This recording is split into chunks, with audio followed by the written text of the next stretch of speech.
हरियाणा सरकार तो घोटालों की सरकार बनी हुई है। छाछ तो बोले भी छालनी भी बोले, जिन्होंने पूरी सरकार घोटालों पे चली गई, आज वो लोग इस तरीके की बात करते हैं। शर्म आनी। कांग्रेस और दूसरी पार्टियों के भी अनेकों नेता जिन पे आरोप लगता है भ्रष्टाचार का, अगर वो भाजपा में शामिल हो जाते हैं तो अगले ही दिन उनको क्लीन चिट दी जाती है। 4 साल से इनकी गठबंधन की सरकार थी, जितने घोटाले हरियाणा प्रदेश में, चाहे रजिस्ट्री घोटाला हो, हरियाणा में कितना बड़ा लॉकडाउन के समय में शराब घोटाला हुआ, उसकी इंक्वायरी। पक्ष का जो भी नेता मजबूती से लड़ाई लड़ता दिखता है, उसी को सीबीआई के माध्यम से, ईडी के माध्यम से, इनकम टैक्स के माध्यम से परेशान करने के लिए उनको जेलों में डाला जा रहा है। बीजेपी ने जेल में नहीं डाला है, ईडी ने डाला और कोर्ट ने डाला है। कोर्ट के आदेशों पे कार्रवाई हो रही है। सारा देश जानता है कि ईडी और कि किसकी निर्देश पर कार्रवाई चल रही है। ईडी और सीबीआई और इनकम टैक्स, ये तो बीजेपी के हेल्पिंग टूल्स की तरह काम करते हैं। दिल्ली के सीएम अरविंद केजरीवाल को ईडी ने गिरफ्तार किया है। उसके बाद कुरुक्षेत्र में आम आदमी पार्टी के कार्यकर्ताओं पर लाठी भांजी गई है, दौड़ा दौड़ा करके पीटा गया। फिलहाल कांग्रेस पार्टी के वरिष्ठ नेता हैं सचिन कुंडू हमारे साथ मौजूद है। सर, क्या कहेंगे, आपकी सहयोगी पार्टी आम आदमी पार्टी लोकसभा में, क्या कहेंगे जिस प्रकार का कल मंजर देखने को मिला? देखिए, आप पूरे देश में कहीं की भी बात उठा लीजिएगा, आज देश में मैं समझता हूँ सबसे बड़ा लोकतंत्र की हत्या की जा रही है, तो वो भाजपा सरकार और नरेंद्र मोदी और अमित शाह के द्वारा की जा रही है। पूरे देश में चाहे किसी प्रदेश को आप उठा लीजिएगा, विपक्ष का जो भी नेता मजबूती से लड़ाई लड़ता दिखता है, उसी को सीबीआई के माध्यम से, ईडी के माध्यम से, इनकम टैक्स के माध्यम से परेशान करने के लिए उनको जेलों में डाला जा रहा है। ये सरेआम लोकतंत्र की हत्या की जा रही है।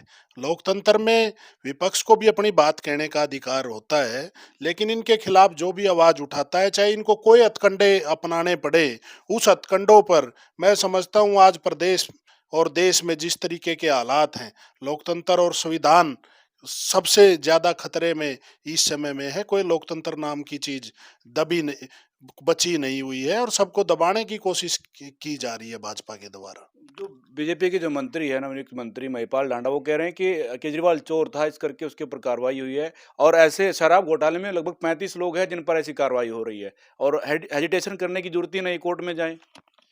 ऐसी बीजेपी के पास कौन सी मशीन है?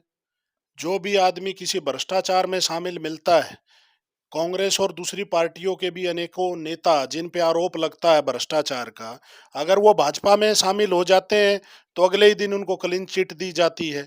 अभी आप देखिए, देश का सबसे बड़ा घोटाला जो सुप्रीम कोर्ट के आदेश के बाद एसबीआई की तरफ से इलेक्ट्रोल जो पॉलिटिकल बॉन्ड की बात आई, आपने देखा कितनी कंपनियां उसमें कि चंदा दो और धंधा लो की नीति पे ये लोग चल रहे हैं, जो जिनके सीबीआई की या ईडी की रेड भी हो गई और उस बीच में उन्होंने जाके भाजपा को चंदा दे दिया, तो उनकी वो क्लीन भी होगी, उनकी इंक्वायरी भी बंद होगी। सरेआम आज देश देख रहा है कि जो चंदा दो और धंधा लो की नीति पे सबसे बड़ा भ्रष्टाचार तो भारतीय जनता पार्टी की सरकार में हुआ है। चाहे आप प्रदेश को उठा लीजिएगा, 4.5 साल से इनकी गठबंधन की सरकार थी, जितने घोटाले हरियाणा प्रदेश में, चाहे रजिस्ट्री घोटाला हो, हरियाणा में कितना बड़ा लॉकडाउन के समय में शराब घोटाला हुआ, उसकी इंक्वायरी कहाँ गई?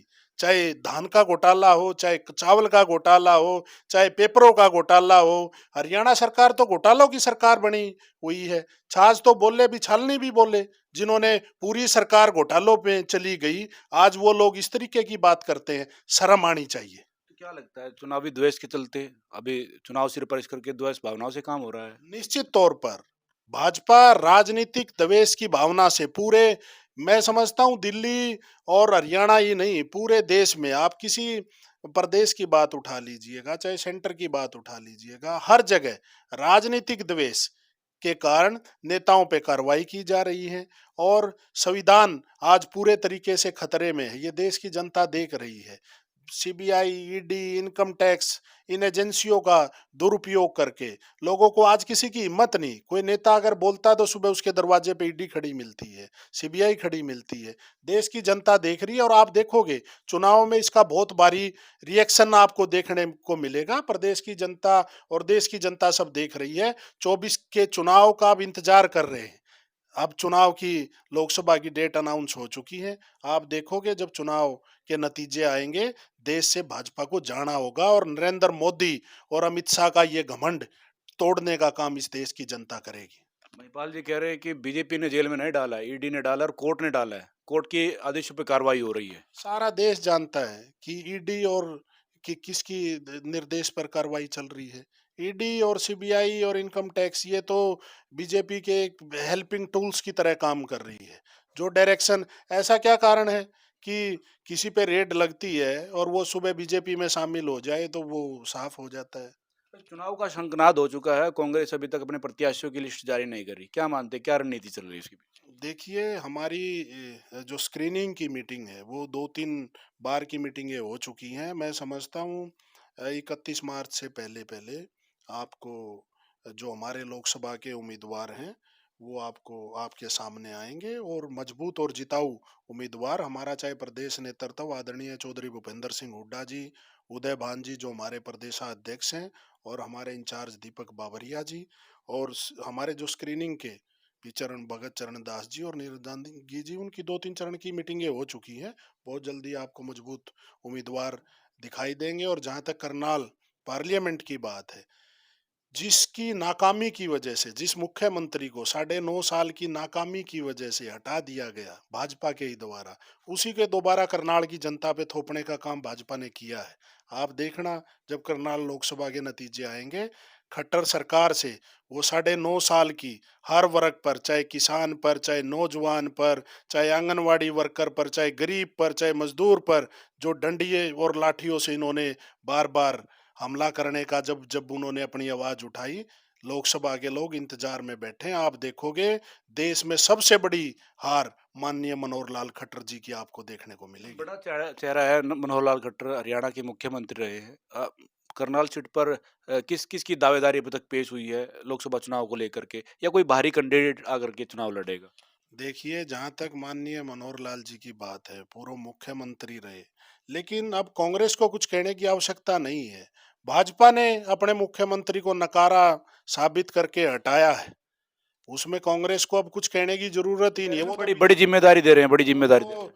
वो तो एक कहने के लिए लॉलीपॉप है, लेकिन ये साबित हो चुका है कि बीजेपी ने खुद कि मनोहर लाल खट्टर जी की कारगुजारी की वजह से पूरे प्रदेश में माहौल इनके खिलाफ है, इसलिए उन्होंने हटाना पड़ा। और जहां तक हमारे उम्मीदवारों की और वो पार्टी का इंटरनल मामला है, उसमें कार्रवाई चल रही है। मैं इतना जरूर कहना चाहूंगा कि मजबूत उम्मीदवार आएगा, जिताऊ उम्मीदवार आएगा और 36 बिरादरी उसको मजबूती से जिताने का काम करेगी। बीजेपी कह रही है कि 10 की 10 लोकसभा सीट जीतेंगे और ऐसा संकल्प लेकर के हम काम कर रहे हैं। 400 सीटें जो है कि लोकसभा चुनाव में हम जीत करके सरकार बनाएंगे। बीजेपी ने तो हरियाणा में पीछे भी 75 पार कहा था, लेकिन रिजल्ट क्या आए थे? प्रदेश की जनता ने तो सत्ता से बाहर कर ही दिया था, कोई बहुमत के आंकड़े पे नहीं पहुंच पाए थे। उसी तरीके से 400 पार दिखेगा।